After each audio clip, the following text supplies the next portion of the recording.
जबलपुर में deputy commissioner Jagdish Sarwate के घर से बरामद हुई बाघ की खाल। प्रशासनिक गलियारों में हड़कंप मच गया। आर्थिक अपराध अन्वेषण ब्यूरो यानी कि ईओडब्ल्यू की छापेमारी के दौरान यह खाल उनके सरकारी निवास से मिली, जिसे कथित तौर पर घर में आसन के रूप में इस्तेमाल किया जा रहा था। इस मामले में सरवटे से वन विभाग अलग से पूछताछ करेगा। छापे के दौरान डिप्टी कमिश्नर की मां सावित्री सरवटे को गिरफ्तार किया गया है। ये भी बता दें कि ईओडब्ल्यू के 50 से ज्यादा अधिकारियों की टीम ने 22 जुलाई को सुबह सुबह भोपाल, सागर और जबलपुर में एक साथ छापेमार कार्रवाई की थी। 2 दिन की कार्रवाई जिसमें 6,75,72,295 रुपए की चल अचल अनुपातहीन संपत्ति का खुलासा हुआ। भोपाल में कोरलवुड स्थित आरोपी के फ्लैट की सर्च कार्रवाई कब्जाधारी की उपस्थिति के अभाव में रही और इस वजह से फ्लैट को सील किया गया। बैंक लॉकर को भी ईओडब्ल्यू की टीम खुलवाने की तैयारी कर रही है, जिसके बाद और संपत्ति का आंकड़ा बढ़ने की आशंका है। तो भ्रष्टाचारी पर ईओडब्ल्यू का शिकंजा कसा गया। यह अहम खबर आपको बता दें, 50 से ज्यादा अधिकारियों की टीम यहां पर पहुंची और उसके बाद ये कार्रवाई की गई है। हालांकि अब देखना होगा क्या कुछ और खुलासा होता है। लॉकर को भी खोलने की तैयारी। डीएम साहब को कि जहाँ पे इन्होंने रेड की है वहाँ पे एक बाघ की खाल, ऐसा प्रतीत होता है कि बाघ की खाल है, पाई गई है।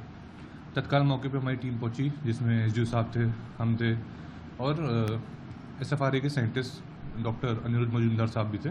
23 तारीख यानी गत दिवस हमने जब पूछताछ की गई तो उनके पास कोई दस्तावेज नहीं थे इस खाल से संबंधित। अतः इसी सिलसिले में हमने प्रकरण पंजीबद्ध किया। प्रकरण पंजीबद्ध करने के उपरांत इनकी माताजी यानी श्रीमती सावित्री सरवटे जी को कोर्ट में पेश किया गया और वहां से उनको जेल भेजा गया। और फतेह सिंह ज्यादा जानकारी के लिए हमारे सहयोगी हमारे साथ जुड़ गए हैं। फतेह, क्या कुछ जानकारी, क्योंकि ईओडब्ल्यू जिस तरह से चल अचल संपत्ति को लेकर पहुंची थी, लेकिन दूसरा मामला भी सामने आ गया जब बाघ की खाल मिली और अब इसके आधार पर वन विभाग अधिनियम के तहत क्या कुछ कार्रवाई की तैयारी?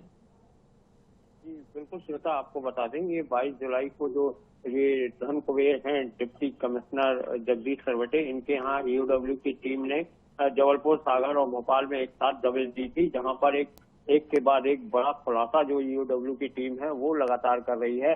अभी हाल ही में एक बड़े बाघ की खाल यहाँ उनके घर से बरामद हुई थी, क्योंकि उनके जो जगदीश सरवटे की मां है सावित्री सरवटे, उनके ससुर ने वह जो बाघ की खाल है उन्हें दी थी। इसको लेकर वन विभाग अमला है जो वो अभी पूरी तरह जांच में जुटा हुआ है और इसके साथ ही जो सावित्री सरवटे हैं उन्हें गिरफ्तार कर अभी वन विभाग ने जेल के द्वारा उन्हें यहाँ न्यायालय में पेश किया गया था, जहाँ से उन्हें जेल भेज दिया गया है। अभी ताजा अपडेट आपको यहाँ पर आपको बता दें कि जो मंडला कान्हा नेशनल पार्क है वहां पर 1 करोड़ कीमत का एक जो आलीशान रिसोर्ट है वो भी यहाँ पर मिला है। इसके साथ ही मंडला हाईवे पर एक रेस्टोरेंट भी जो जिसकी कीमत भी करोड़ों में है वो वहाँ किराए से संचालित कर रहे थे।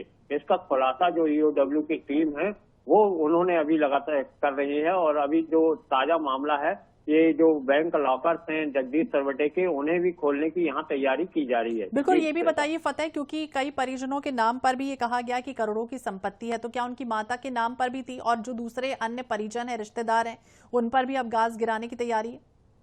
जी बिल्कुल श्वेता, यहाँ पर आपका कहना सही है। जो उनके परिजन हैं, उनके भाई हैं, उनके नाम से लाखों रुपयों की जो कीमती जमीन है, उनकी रजिस्ट्रियां हैं जो वो यहाँ ईओडब्ल्यू ने यहाँ जब्त की है और इसके साथ ही उनके जो भी अन्य परिवार हैं उनके घर भी ये अब ईओडब्ल्यू की टीम है जो वो दबिश देने की तैयारी कर रही है, क्योंकि उनके नाम से भी यहाँ पर कई करोड़ों रुपए की जो रजिस्ट्रियां हैं और दस्तावेज हैं वो ईओडब्ल्यू की टीम ने यहाँ पर बरामद किए हैं और जल्द ही एक बड़ा खुलासा ये मध्य प्रदेश के ये जो डिप्टी कमिश्नर हैं जगदीश सरवटे, इनके खिलाफ यहाँ पर बड़ा खुलासा ईओडब्ल्यू टीम करेगी। जी तो बिल्कुल, जगदीश सरवटे जिन्होंने अपनी सेवा का बड़ा हिस्सा कहीं ना कहीं जबलपुर में बताया, लेकिन हाल ही में जिस तरह से उनका तबादला सागर में हुआ था, चल अचल संपत्ति से जुड़ा पूरा मामला है और 7 करोड़ रुपए की अनुपातहीन संपत्ति उजागर हुई। देखना होगा, नजर बनाए रखिए क्या कुछ होता है और खुलासे में। शुक्रिया तमाम जानकारी के लिए। तो वन विभाग अलग से अब पूछताछ भी करेगा जिस तरह से खाल मिली है बाघ की।